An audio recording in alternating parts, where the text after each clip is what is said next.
Welcome back. We are now at the fulfillment area of your product setup.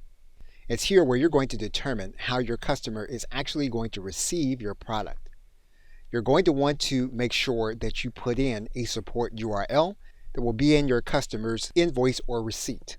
And it's here where you'll also determine what's going to happen after the customer makes their purchase. And you're going to have a drop-down area. And so what you can do is you can have the individual sent to a specific URL that's essentially going to be a thank you or download page URL. You can make it so that that URL will expire, or you can make it so that the URL will never expire.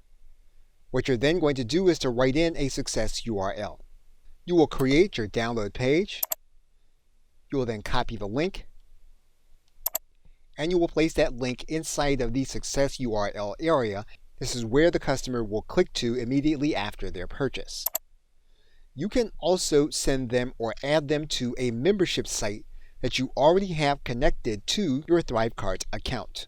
Now, if you are creating a digital course, you can have the individual added to your Thrivecart Learn membership platform, which is integrated into your Thrivecart account. If you use another course platform or a membership platform and is already set up with Thrivecart, you can have an individual sent to that membership site. Now, when the individual is sent to Thrivecart Learn will look at the account that you have set up already.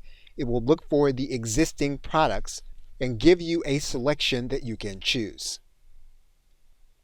Now, what you can also do in this case is you can have the individual sent to a specific thank you page, which is an option, even while the link to Thrivecart Learn will be clickable.